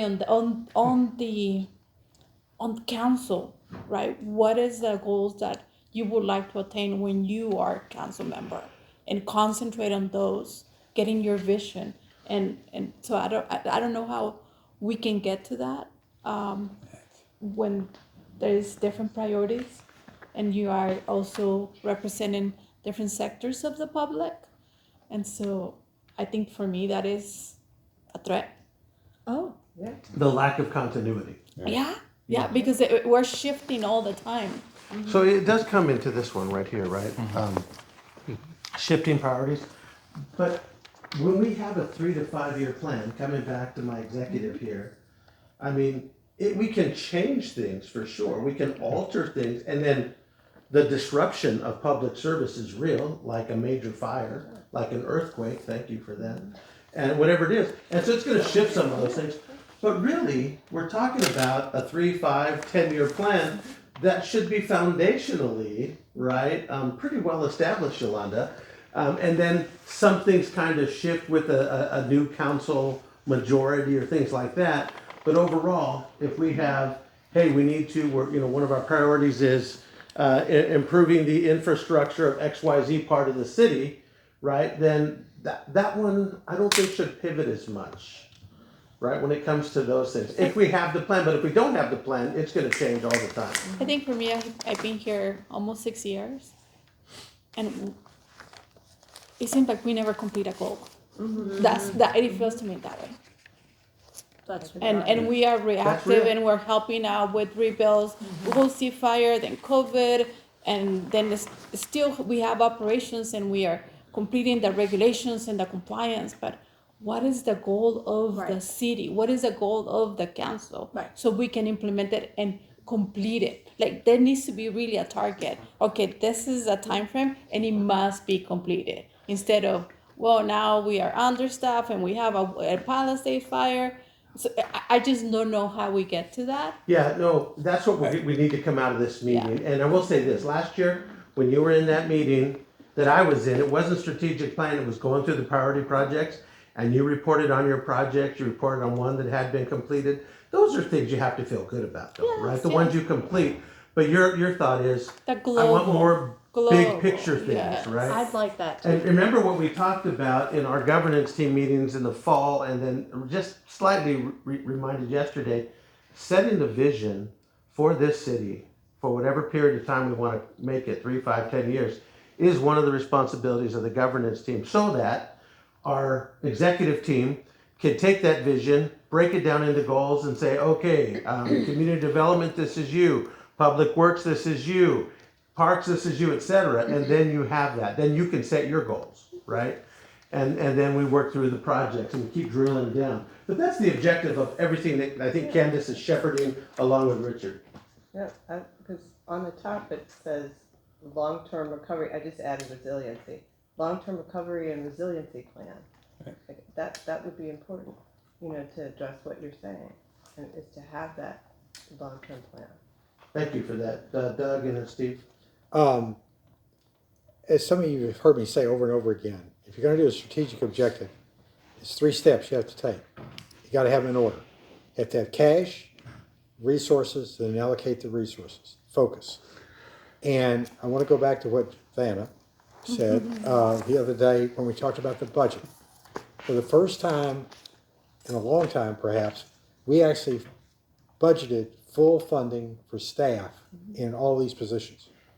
This is designed to take care of the first 2 items that are on that list, understaffed and overcommitted, so that the resources are now in place to be able to achieve the strategic objectives. And going back to Yolanda's point, one of the reasons why everything is always half-baked is because your staff gets pulled somewhere else and your resources pulled somewhere else. So we are making that kind of a commitment. Yes, we're running at a deficit this coming year. That's for a variety of reasons. And a lot of it is related to the fire. But even in the fire, we decided to fund up and get this done. If you're a city that doesn't have any money, going back to a point that Bruce brought up about the Treasury, you can't do that. So one of our strengths is we're committing that money to be no longer understaffed and no longer overcommitted when we know what the focus needs to be. Very good. Appreciate that comment, Steve. I don't think money is going to be the total solution to our understaffing problem. I think my perspective is people who work, they like to see that they know what they're supposed to do. They can follow a project through. When they get it done, they feel good that they've been able to accomplish stuff. And that's what makes people stay. When you jerk them around, when I'm doing this today and I'm doing something else tomorrow, and someone's saying, and they take something new and someone bitches because they're doing it wrong, I think that's why people leave. They don't have a work environment that makes them, that fulfills them, right? I mean, when I worked, I felt good because I was doing something and I knew when I got home at night, I had accomplished something. And I think that's what people are looking for today. So I think if we can come up with this plan and stick with it, I think it will help our retention problem. I agree, because it is going to take that. What fulfills you, particularly as a public servant, is to see the impact that you're making for others. Right, exactly. And, to be able to see that and feel that it makes you feel good. It makes you feel good, and that's what public service is all about. Right. So we need that part of our equation. So people don't go into public service to get rich? Okay, sorry. No, that's an answer. No question that the data supports your statements, especially these younger generations that have come into the workforce. Purpose and shared vulnerabilities are more important than a lot of other things. And if they can see they're part of something bigger than themselves, there's a lot of fulfillment in that, even if it's a longer commute. right, to come forward. I think so, yeah. Bruce? So Yolanda's point was well taken about the fact that we keep shifting the priorities and changing what we're trying to accomplish, and when you do that, you don't accomplish anything. But I think that that's inherent in the fact that we have conflicting values and we don't have a coherent goal. We might today, but the nature of politics, especially in 2020 in the 2020s, I worked in private practice for the longest time. And, with a corporation, shareholders come together with one goal, make money. So they charge their management team with doing that. They've got whatever they do. And they stay focused on how do we promote this product or this service and how do we make money. We have a divided population here. And we've got a lot of money that pours in, that's trying to accomplish the opposite of our goals. And we've got a lot of people here that want to accomplish the goal. And it's constantly a pendulum that swings back and forth. And if it swings every 4 years or every 6 years, or sometimes every 2, you cannot stay consistent. It's impossible to do until one side or the other succeeds in accomplishing a steady majority, or they compromise somehow. And it's just that has not happened, and I don't see it happening in the immediate future. Thank you for that context. I appreciate that. It connects a lot of dots for me on things that we've been talking about and the challenge of that. And it's no different than the federal government. One administration does some things, and then another one comes in and rips it up and starts something different, and then it gets reversed when the pendulum switches back. But it depends on the paradigm in the White House, right? Yeah. I support Bruce's point on this from an economic standpoint. If you look at development, and that's really what we're talking about here, here sits this massive area of undevelopment right next to the second largest city in the country. It's the reason why the county in 1960 wanted there to be 330,000 people here. They saw this as an open space to turn into Newport Beach. And, we're sitting here saying no. And, it's a constant pressure to try and fight it. And that's the reason why I keep saying we're not trying to defer development, we're trying to avoid development. Thank you for that. I appreciate it. So in our last 10 minutes, I would feel remiss if we didn't at least start this dialogue on, as it relates to these two principles here, that clearly you've budgeted to overcome the understaffed and overcommitted. When you have an understaffed group of people who, no matter how talented and hardworking they are, who are committed to so many things, then man hours actually pencil out, right, for them. They're going to be reacting to everything. They're going to be on their heels on everything, as opposed to on their toes and anticipating things, right? And that includes the executive team. Well, Steve and Joe and Alexis were here, and now Candace and Richard. It's just constantly, right? The barrage of things coming in. How do we pivot away? How do we shift that paradigm or drop it completely to where we are more proactive? The short answer for me, just because the short amount of time, is we get this done.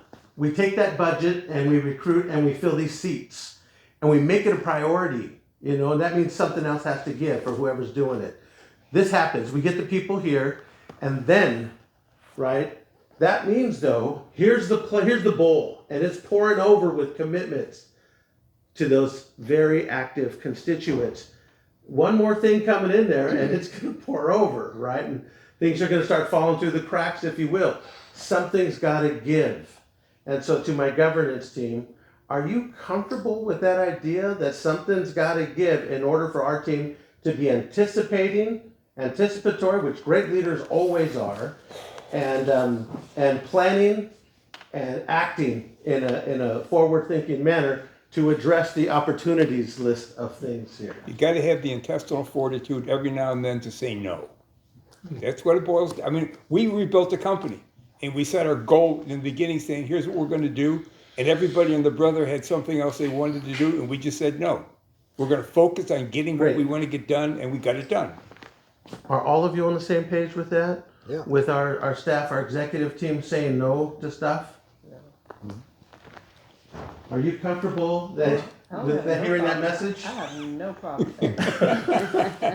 Now, that's not a blank check to just say no to somebody who says, No, hey, no. my water's not running. Well, too bad, I got other No, no. projects, right? That's not what we're talking about. Please, Mary Ann. So we have an existing strategic plan that was done last September, October.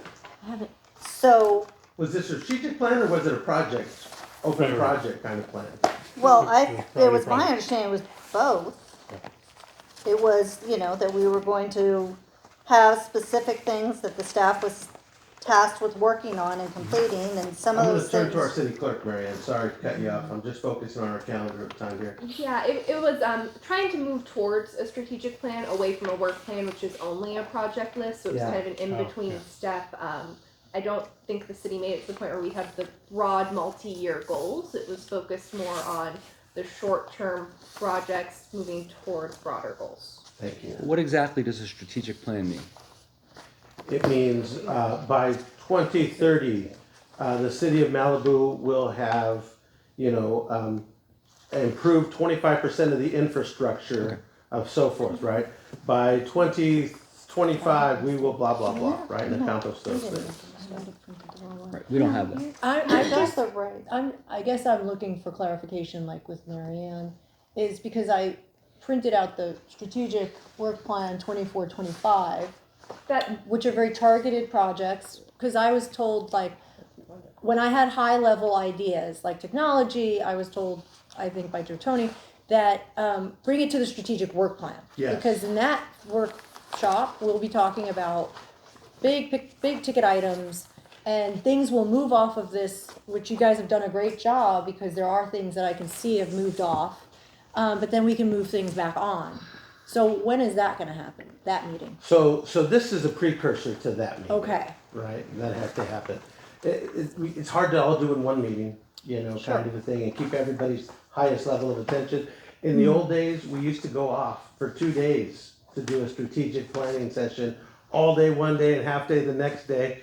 We'll call it the good old days, Bruce, right, when those things happen.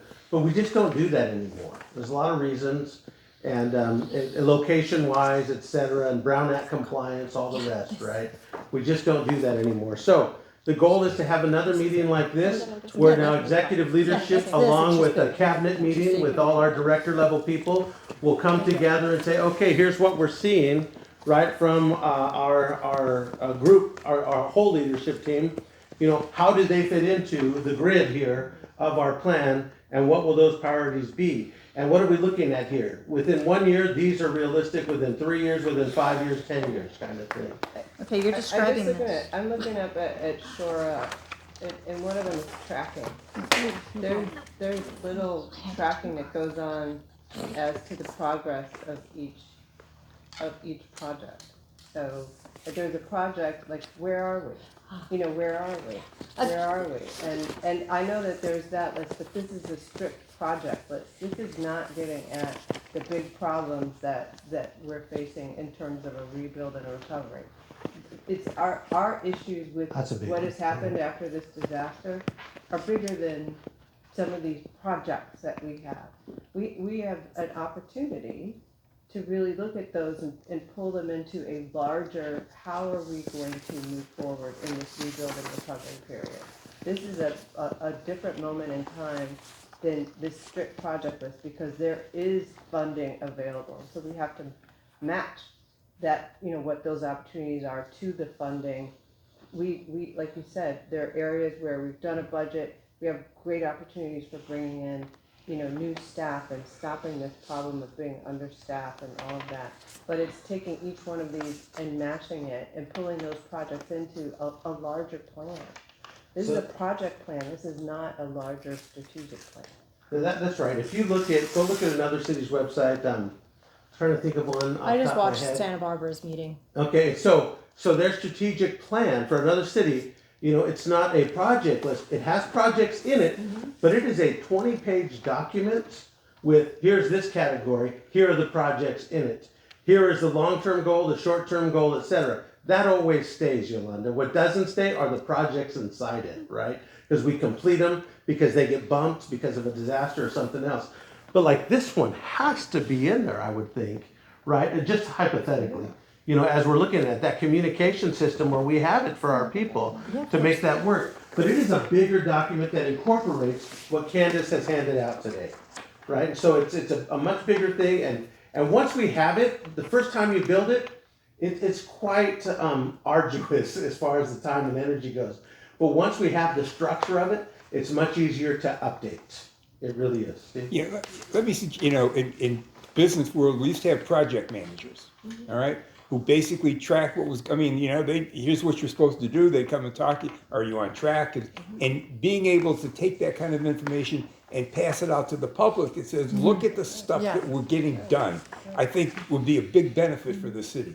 And I think your point, before I get to Halen, is we just haven't had that structure where that old management maxim, what gets measured, gets done. That's right. Right? Yeah. And that accountability that builds in, we need that. Well, Halen, yeah, and actually I put that on my list, which is maybe a dashboard, so that is public facing, so that there is a way in which council members, I could just say, oh, we're in phase 2. And we're in, whatever it is, but it's a little bit more detailed than this, so that, like, we can understand the minutia and the nuances of the project. So, incorporate. Yeah, that's a double-edged sword sometimes, having that available to the public, but as long as it's the right stuff in there. Well, like and fire easily mitigation, found. right? Yeah. So a huge thing is, Yeah. where are we in fire? I know fire hardening, fire-wise. I was hoping this would come up because we get emails about it. What are we doing in our hillsides? Meaning, so if we have some sort of information that we can disseminate to the public, it would take the anxiety down instead of being angry at us, saying, what are you doing for us? You're the government. We're home hardening. We're zone 0. You do recognize, Halen, that there's always going to be people angry. I don't mind, but I also will burn that's as fine. well. So But I'm I just also wanna a make little sure that bit our like. measure of success is that, hey, nobody's angry at me right now, because that's never going to happen. But we can always do better, right? can always And do so better. the fact is that I see these little points of very big problems in Malibu, which is I've home hardened, I'm zone 0, I've done this, I'm a Firewise community now. What's going on in the city? Understood. What Yeah, we get and that sort of transparency, so it's Yeah. not on next door. There's a fiction Richard, there was with- Richard next, and then Yeah, whoever. just for consideration. So I think Candace and I have been working here together for about 6 weeks. Is that right? So when we got here 6 weeks ago, there was no project list, but there were lots of requests to go to meetings and read emails. So reading emails and going to meetings were the priority. And the meetings were quite extensive because there's lots of committees, there's lots of commissions, there's lots of agendas that have to be prepared, logistics of hosting. All of that had essentially consumed the last leadership team. And we don't want that to happen again. Mm-hmm. So we're trying to rebuild with a different approach that has a chance at success based in best practices of what a lot of other cities do. And company, it's a model for how things work. Yeah. Right. And get done, I mean, the idea is that you want to, you need a roadmap. Any place you go and you got, now you can go Google, but I mean, you gotta have a roadmap to know where you're headed. And that's a bigger thing, and you build it and you get from macro to micro. We need to get a macro first because that wasn't in existence. It was this project, this pulling here, this person wants this person's mad about this person's mad about that. Oh my God, there's a fire. Oh God, it's another fire. Help. I mean, everybody's veered off the roadmap. I mean, we need the city, we have an opportunity right now. This is unique in time to rebuild and to have the city recover. But you have to have a larger roadmap and bring it back down to the micro of what those projects are. So that it lasts through every council, every executive iteration, so the organization is not confused with these leadership changes, is not confused with a new council. It keeps moving. Is this not the project list? Because I don't understand. This is not the project list. This is what we're talking about doing. Well, this is the yeah, project list yeah. that I was told when I first got on council is the project list. That is the project list. That is projects go inside. Like for instance, you were just talking about wildfire. Mm-hmm. That's on here. Wildfire prevention and disaster program as well as disaster resiliency. I think where I'm So- confused, Yeah. I don't know. I'm confused. The The 24-25 the copy that project you, was? yeah. Has those different things, maintaining rural character, workplace culture, public safety, the priorities of the city at that moment in time last year. Obviously, the fire came and it had a major disruption coupled with the major executive management team changeover. So is this more of a communication that So for me, one doesn't know the existence of the others? just because of time, Marion, I don't Yeah, want to no, step on it's you, fine, but I understand. What I view your 24-25 list as, Uh-huh. it is a micro list sprinkled with macro seasonings, right? We need Okay. a bigger picture, right, of what it is, and it'll help when, by the way, 6 weeks, well done. Just getting to the starting point, because in order for us to get to where we're going, we have to know where we're starting from, so I applaud you. Yes. Very well done in 6 weeks. But that's the goal here, is to say, okay, we take this now, coupled with that, see what we fit in, and then we come back to the group and talk about, okay, what are our things, right? And we start to do some implementing. So the next steps, the executive team, along with senior management, are going to have to get together, have a meeting and talk about these, see where they fit in, and then come back to you and say, what is your preference, right? What is your vision for this on all these? And it will encompass the old list, Marianne. Yeah, I mean, I think that has to be the Yeah. starting point It will for it. encompass the old list into the bigger plan that we're talking about. And what's been accomplished on that? Yes. No, the oldest is gonna go, it goes inside a larger plan. It's already part of this. I'm sorry, Okay. I'm just confused right now. Yeah. I'm not seeing the difference between this and that. No, it's. So it's not, this can grow. Maybe how This it's doesn't- laid out. It's maybe how it's laid out. It's not how it's and laid trying out. to- And And- trying to communicate it. That's okay. We're just saying, can we have a strategic plan and that it's larger and that those projects they're all inside of this. They are, they're being implemented, they're happening. But it's just how this is being communicated. It's not communicated well in this organization, I can tell you. I mean, me just being here 6 weeks. I mean, we've had to try to get information from here, there. The institutional knowledge is not really available. So we are trying our best. If you don't like it. No, you're doing- I it's not- understand. That's, If you wanna that's not change my it. issue with it. It's No. just. No, one of the things I want to be clear as my time is right now is probably we need to get this in some form. I know you were taking a lot of copious notes there. And the next natural step, if we had, the rest of the day to work on it, we would ask each of you to put what you think are the priorities on these things. So we can do that, right? The stars, if you will, where you put your gold star, where you put your green star, et cetera. And we would figure that out, but we probably have to do that maybe, if not another meeting, online somehow. You guys decide how you want to do that to get everybody's input.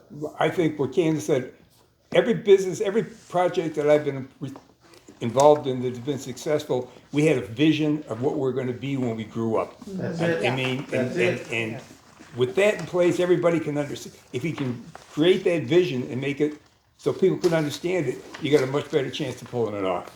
Well, they're gonna buy into it. Yeah. And so they're gonna follow it, yeah. Anyway, my time's up. You guys, a lot of good work in there. Thank you for that. Keep it going. Keep the momentum going. And let's build this thing to where it needs to be. Thanks, everybody. Appreciate it. Kelsey, Richard, this thank you. meeting's adjourned. Your penmanship never went bad.